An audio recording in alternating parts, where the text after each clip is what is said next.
Brothers and sisters, welcome to the Southland Sermon. It's your boy, The Rev. Happy Friday. This one will probably be a very quick one because, well, one, it's lunchtime, and two, I'm hungry.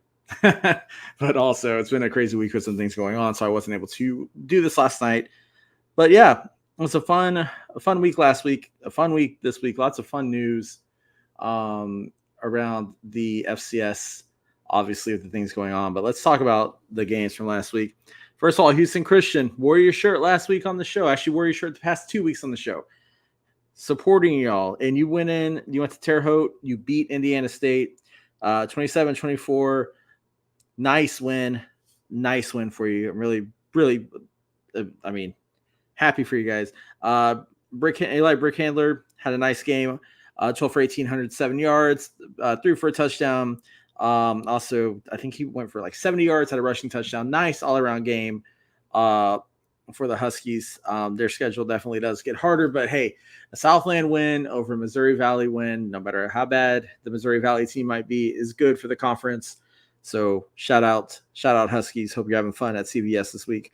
Northwestern State went to Cape Girardeau, got shut out, but 19-0 loss to Southeast Missouri is not that bad of a loss in the scheme of things. I figured with the way SEMO has been playing this year, this would be a tougher game for the Demons.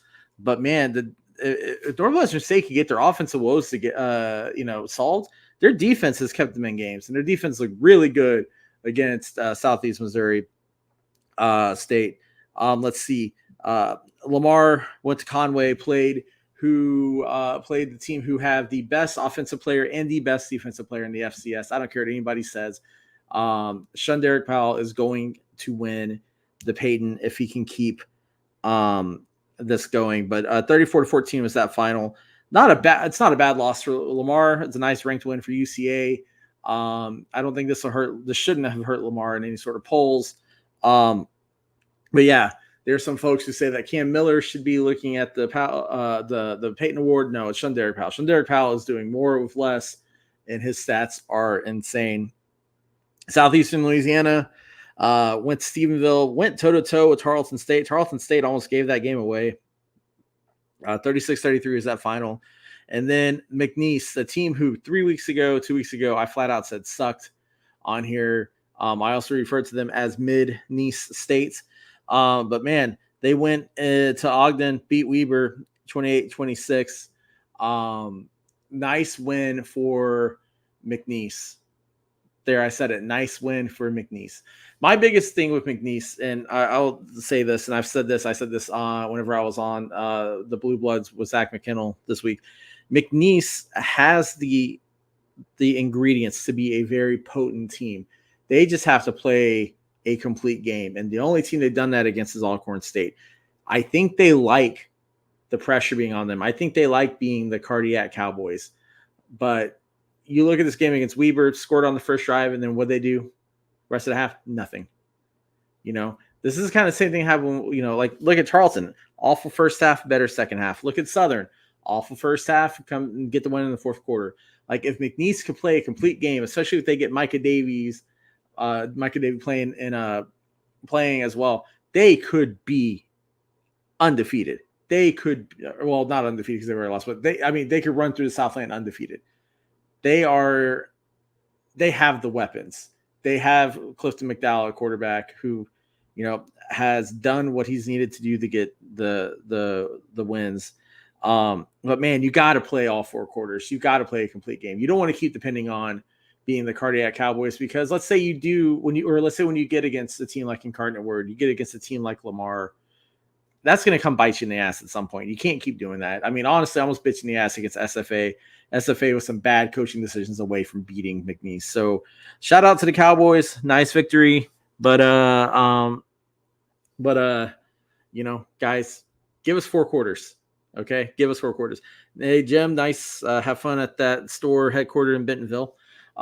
So with that, when, we only got 2 out of conference wins for the Southland. So that's $10 to Alex's lemonade stand. SFA was on bye. The Citadel did not win, but I'm throwing in an extra 5 on top of that for the Houston Christian win, because that's pretty awesome. So that takes my total up to, I think, like $90, $97, somewhere in there. It's tracked on Twitter by Jamie Williams. So, anyways, I'm hoping for a better Southland week. I want to donate my money to Alex's Lemonade Stand. I really do. And because we're really getting into, you know what? Here's what I'm going to do. Actually, I'm going to shake this up. I have this on. I'm sure Jamie Williams at some point listened to this. But because it is a rivalry week this week in the conference, it is a rivalry week. Let me say that again. It is a rivalry week because we've got one game that has come back, SFA versus Northwestern State, now playing for the tallest trophy again in college football, as they got rid of the Chief Cato, but they brought back a new trophy. I'll talk about that in a second. SFA wins. I'm going to do $10 for that SFA win plus the 2, so $12 there. If Northwestern State wins, I will double that too. So if they win, Northwestern State wins, we'll do $10. If SFA wins, we'll actually double all the stuff involving SFA and the Southland, so 14 there.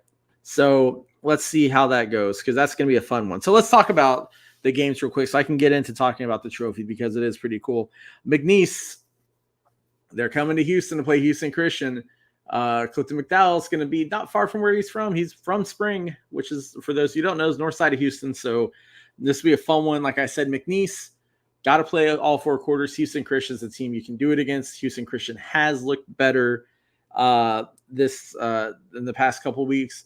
There's a lot of McNeese alumni in Houston too, so I think you'll see some fans at Husky Stadium. Should be a fun one to watch. If I could make it, I'd actually go to this, but unfortunately I can't. I don't think it's going to be like the blowout that we saw McNeese against Alcorn. I have, and now watch that. I say that happens, but I have a feeling we're going to see McNeese do what they've done. They're going to play down a bit to Houston Christian. They're going to play slower, and then ramp it up in the second half. I think McNeese wins by double digits, probably 14. I didn't see what the line was, but yeah, give me McNeese in that one. Texas A&M Commerce is going to Hammond, America to go play Southeastern Louisiana. I don't know what to make of Southeastern Louisiana. If I'm being 100% honest, I really don't. They beat Eastern Washington. They almost beat Tarleton. Are they a sleeper in the Southland? I don't think so. But I think they could be one of the teams that surprises the front runners. I think they could potentially pull an upset against the front runner. I just don't know if they are the team that would win in the conference. Anyways, yeah. So they got Commerce. Commerce. It's just all I'm gonna say on that. It's just I will say this about Southeastern Louisiana. Last week, man, they moved the ball on the ground like crazy.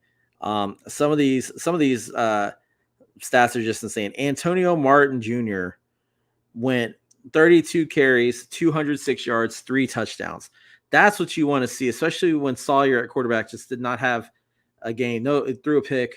And I think against a team like Tarleton last week, who is a running team with Britton back there, you have to do the same thing. Antonio Martin, if he can do what he did against Tarleton, it's going to be a long day for the Lions of Commerce. Give me Southeastern Louisiana at home. It's the Selfo special. Give me SLU by 17. All right. Prairie View going out to San Antonio to play the University of the Incarnate Word. I don't have much to say on this one, honestly. Like, Incarnate Word's a good team. I know they've got 2 Missouri Valley Conference losses. I know they lost. They lost to South Dakota State. What a shock! They lost to SIU by 7. SIU's looked worse in recent weeks because they have injury issues. They're down to the point to where they're going to start recruiting folks from the stands to come play running back, and they're starting quarterbacks out as well. So SIU doesn't look as good in recent weeks as they did against Incarnate Word, but they still played well against Incarnate Word. Still played well against SIU. Prairie View A&M is, they're 2-3 in the SWAC. They're honestly, in my opinion, they're a mid-tier SWAC team. Tell you some of the games that they've played, just to give you an idea of where they stand. They did beat Grambling in 5 overtimes, which I don't know if you guys got a chance to watch that game, but if you can go back and watch it, incredible game. Absolutely incredible game. Weird stuff happens when Grambling and Prairie View play each other. Fun one to watch. But then Prairie View lost to Southern 31-24. Prairie View lost to Michigan State. They beat Northwest State 37-31.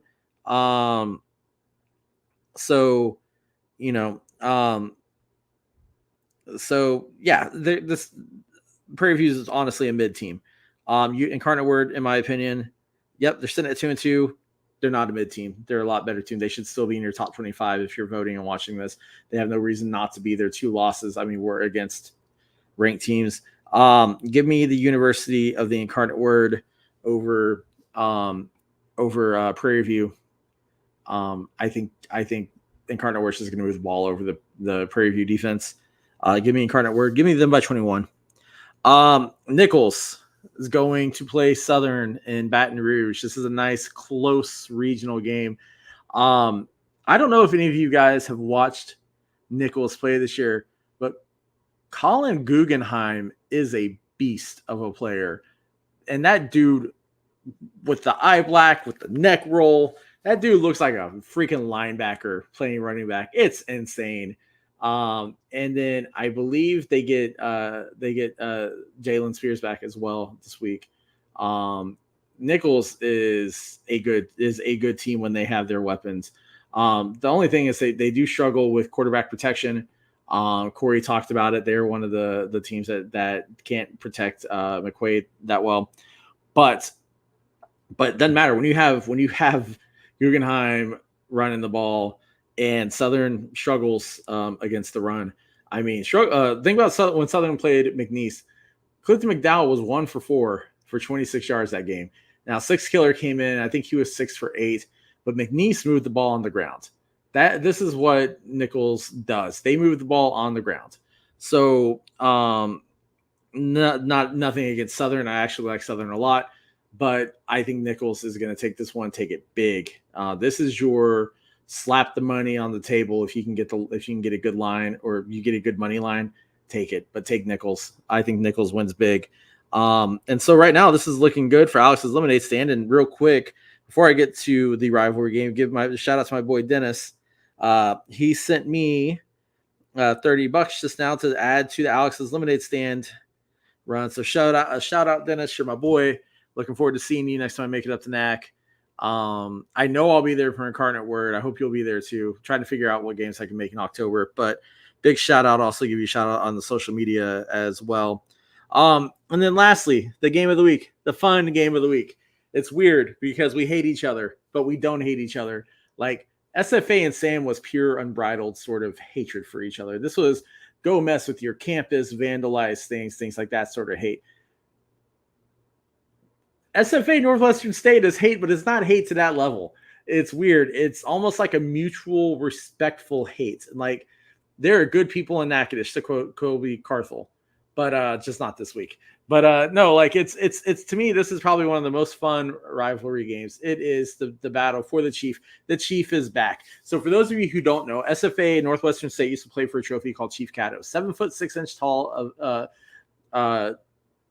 trophy, tallest in football, and it was a sculpture of a Native American chief. Whenever they made this trophy, SFA lost to Northwestern State, so SFA had to deliver a log to Natchitoches, and then a wood sculptor in Natchitoches made this trophy, and it would sit in who's ever field house, whoever won it, would go down, be down on the field. Biggest trophy in football. It's really sweet. I should find a picture of me with it from a few years ago because that was awesome. A few years ago, both schools decided, with the urging of the Caddoan tribe, to stop having it be a Native American chief. So they stopped with the trophy. Last year, when SFA played Northwestern State, Colby Carthel just brought a 7-foot tall log out on the field and had that for whenever SFA won. But they've made a new trophy. It is called the Chief, and it's actually kind of cool because one end is going to have an axe on it, the other end is going to have a pitchfork. And so whichever school wins, that side goes up. And it's the same size as previous before.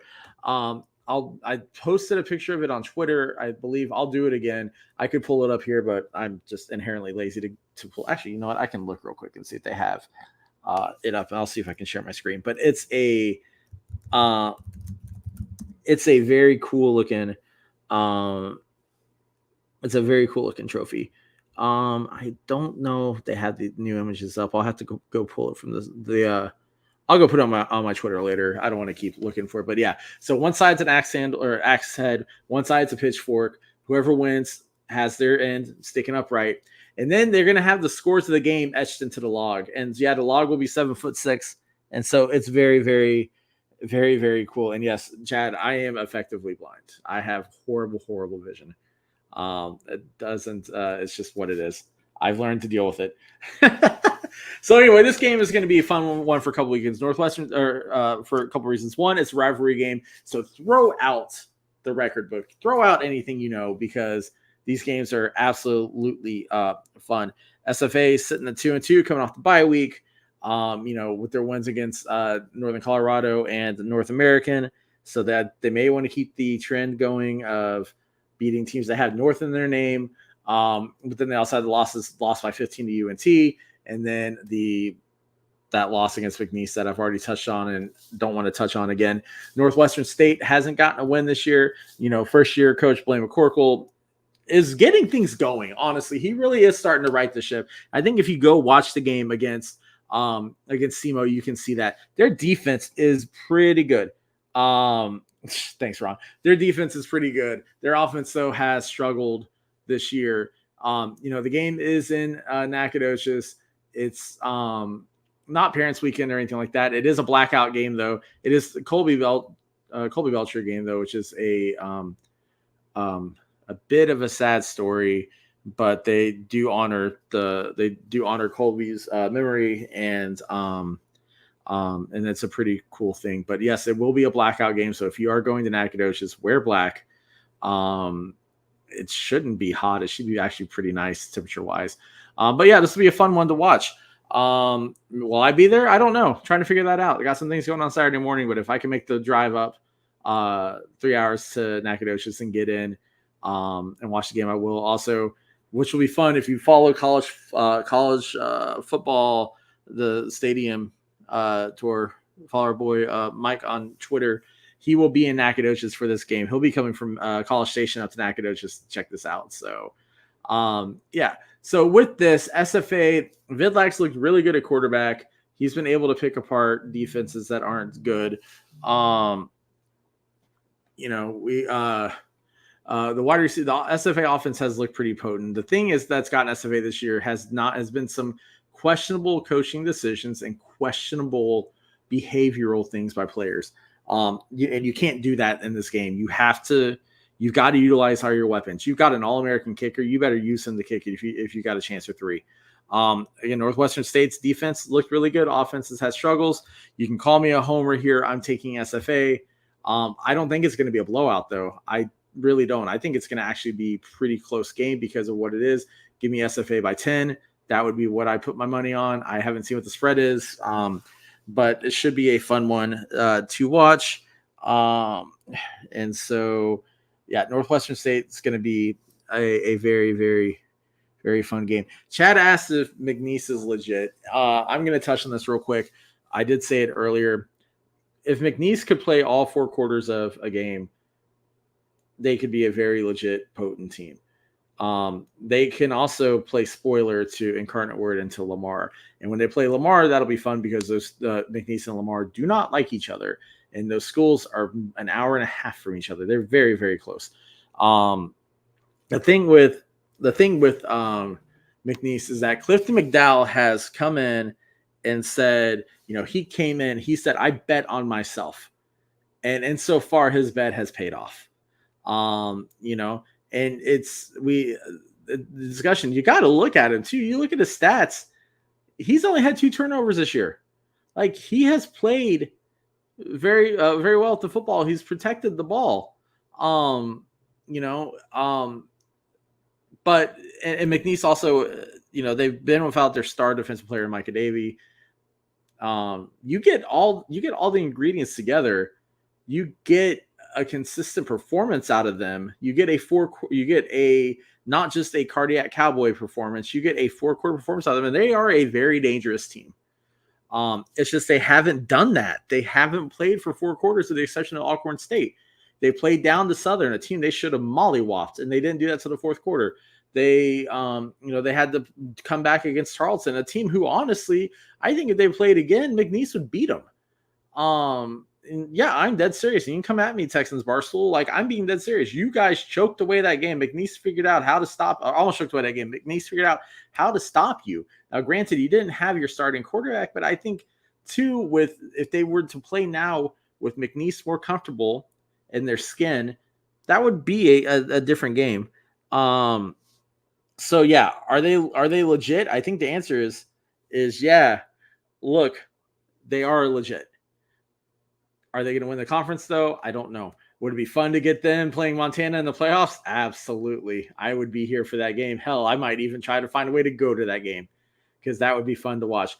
And yeah, you know what, chat? It is October. Sun's out, guns out. Got to go Pat McAfee style.